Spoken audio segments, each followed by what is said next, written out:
Gate. Yeah, hardly. Yeah, nah, still enjoying himself. Wonderful entrance, something new every time you see him. Now he's having a little go at intimidating his opponent. See Lawal just brush him off there. Let's have a look now at the relevant statistics. There you are, Lawal 6 years older. Both of them short, even for featherweights. Naz just 4 ounces inside the limit. Lawal a pound inside. And there the fight stats, and you can see Naz only 3.6 rounds averaging per fight, and Lawal the other way around, 6.3. And 8 of Naz's wins have come in the second round, the round that he predicts he'll win this one in. Right, let's go back to the MC, Mike Goodall.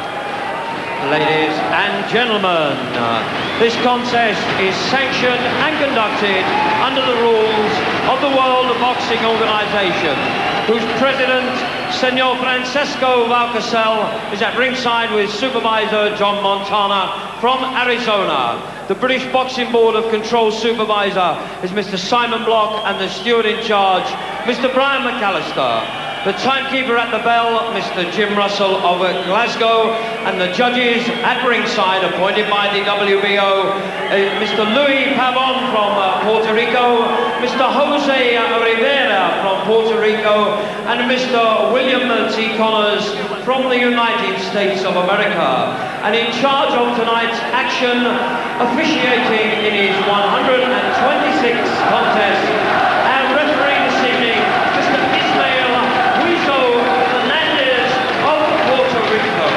There's Ismael Fernandez, who officiates, but of course won't score. The 3 judges will do the scoring here. Live from the SECC in Glasgow, on Europe's premier sports channel, Sky Sports, and the Big Time Boxing, where it's Big Fight Time. Promoted by Frank Warren for Sports Network and Catherine Morrison, in association with our sponsors, Glasgow District Council for the City of Glasgow, the National City of Sport, and MBC, the Middle Eastern Broadcasting. Ladies and gentlemen, introducing to you the boxers for this, a 12-round contest of 3 minutes each round to decide the WBO Featherweight Championship of the World. Firstly, in the red corner, wearing the red trunks with the white trim, and coming originally from Nigeria, now fighting out of Austria. From 19 professional contests, he has had 17 wins, 7 by way of KO, with 1 loss and 1 draw. He weighed in at 8 stone, 13 pounds, and comes to the ring tonight as the WBC International Featherweight Champion and the challenger for the title. Ladies and gentlemen, please welcome to Glasgow, Syed Lawal.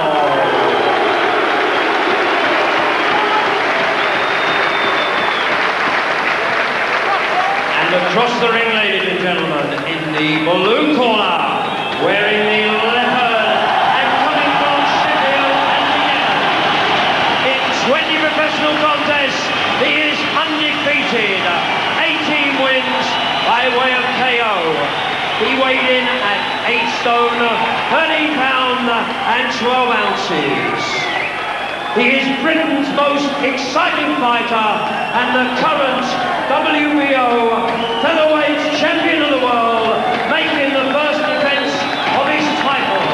Ladies and gentlemen, the incredible, unbelievable Prince Naseem at the end.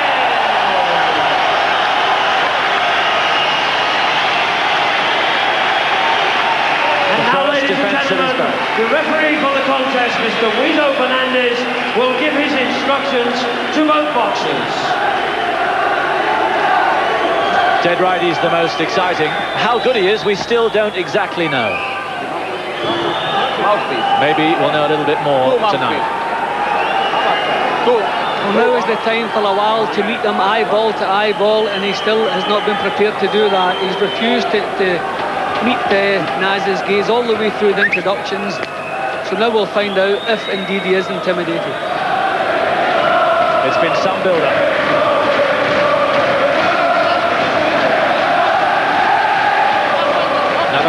people say they're going to be in front of Naz.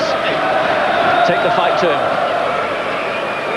I don't think that's a bad idea, as long as you keep your chin down nice and tight between your shoulders and keep punching as you move forward. If you stay in front of Naz and don't throw any punches, then he's going to take you out. He can't back off. He has to go forward and try to get close. Round one. Oh my word! That was the right hand we were worried about. The fight's all over. The fight is all over. His legs are gone. The referee could just call this. Naz, I wonder if he'll back off and just let him recover, because this fight should be stopped. That young fellow's legs are completely gone. If this fight is not finished in the first round, it's because Naz doesn't want to. Yep, it's all over. All over. The most clinical finish seen in the British ring for some time. And Prince Naseem Hamed retains his WBO featherweight title. Well, we didn't learn anything new, but we were reminded of the chilling power that Naz has with one single punch. That's all it took. All that training, all that road work, all that preparation for one punch, and the night's work is over. A few boos around because people feel they've got shortchanged. Yeah, well, people were expecting, I'd hoped for a little bit longer than there was promised. We were promised 5 minutes and we got like about 30 seconds. I haven't heard the official time yet. But I think people get a little bit disappointed. We really have to see a competitive match. Even if it's a short match, we don't mind, but it has to be competitive. Or a one-punch start and finish is certainly not competitive. But breathtaking, wonderful power from Naz, but not a competitive match. So people are, yes, I think they're entitled to feel just a little bit disappointed. Next up should be Danny Alissier of Puerto Rico, who's the #1 contender. He perhaps will ask a few more questions. There's the first knockdown, the very first punch of the fight. It's possible that Naz didn't really intend finishing the fight with one punch, maybe even surprised himself there. Maybe that was just a punch he threw. He stepped in with the punch. It was a wide hook. Maybe Naz at the time didn't really realise it was a knockout punch he was throwing. I think he would have liked to put his show on a little bit longer. But see, in he goes, supreme confidence. Just looking, out it comes, wide punch, bang, perfectly on the chin, and it's all over. The referee could really have stopped it then, because when Lawal got up, he had nothing to offer, his legs were gone. I wondered if maybe Naz would back off and allow him to recover. He decided not to. One more punch, doing exactly as he pleases. You could see the head rock backwards. It was some punch. Yeah, tremendous punching and tremendous power. And once again, we're amazed where Naz finds this power, where the power comes from. But the fans are obviously going to feel cheated. Two extraordinary punches. And there's the second. The head goes right back, and that uppercut really sorted him out. So Naz is the champion. And here is the Ladies and gentlemen, after 35 seconds of the first round, the referee has stopped the contest. The winner and still featherweight champion of the world, Prince Naseem Hamed.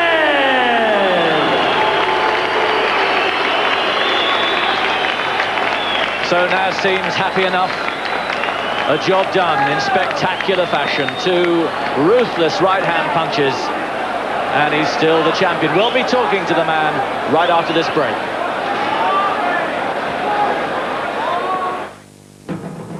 Frank, tonight is your time. Your date with destiny. Naz, congratulations. I think you answered one question we had, how the right hand was. I think the right hand's in pretty good shape. The right hand's perfect. As you see, I don't tell lies. When I make predictions, I make to knock him out. Now, he wasn't going to the second round, but I would have loved to do it in the second round because I predicted it. But at the end of the day, it hit him so hard, the first shot, and it put him down, basically. So, what the hell with the second round, you know? He was going, so he had to go. Did you know it was a meaningful punch when you threw it? I knew it hit him bang on. I timed it so precise. I told everybody in my changing room what I was going to do first round. And if it had hurt him, and it did. It hit him with a beautiful, cracking timing shot. That's what a true professional is, a true world champion. So everybody out there what are listening, especially the fighters that want to fight, like, sweet seeing stupid people out in Britain. They get knocked out, Sparko. After you knocked him down the first time, you just seemed to step back just for a fraction of a second, seemed to almost as if you were waiting for the second round, and then you came back in and it was a ruthless uppercut. A ruthless uppercut. I mean, end of the day, you've seen the shots yourself. They were so timed, precise. I was so cool, calm and collected. I wasn't missing anything. End of the day, I knew what I had to do. And the first round came, it ended, you know. We were watching your face during the ring walk, and even when you got in the ring and you were stalking him, he looked to be a little bit intimidated. Well, that's my opponent. I mean, I can't do anything about it. That's him. I came here, it's great in Scotland. I get a great buzz. The reception I got was unbelievable. I love the Scottish crowd, and you never know, I might be fighting here all the time. There's a few booing. I think they'd like to have seen a bit more of you. I think that's the response. Well, you know, that's how it goes. Boxing's boxing. I mean, I come out here and done my job, and I took him out with a perfect right hook, and then carried on and took him out in the first round. First round and second round, they knew they were going to get a late round job anyway. I said second round, but it ended in the first early. We've seen a few boxers in recent months saying how they're not in love with the game. You look as if you are absolutely in love with the game. I love the game. I'll always love the game. Boxing is a great game. It's the hardest sport out. But I've trained all my life from the age of 7. This is why I'm so good today. I just thank my parents, my family, everybody behind me, and the main thing behind me is Allah, that is God. What's next? Do you think Danny Alissier, he's the #1 contender, will you fight him next, or do you want to go for Azuma Nelson? I'll fight any featherweight, any super bantamweight. I might be even stepping up, and soon come when I beat Azuma Nelson, I'm going to beat all of them. I'm going to bring so many world titles back to England, it's going to be untrue. I'm going to be a legend, and I said that from the start. We're off for a party now, and I think you're going to join us and I'm going to have a wicked party. I am going to have a wicked party. I'm going to be flying out in the next week to the Caribbean. I'm going to be chilling. Before that, I've done my job. I've done my business. You sure have. Have you got a word for Frank Bruno? Frank, he knows he can do it. Just get out there and do it. He knows he can do it. Good luck to Frank, because he knows he can do it. You know you can do it, Frank. Okay, now see you later.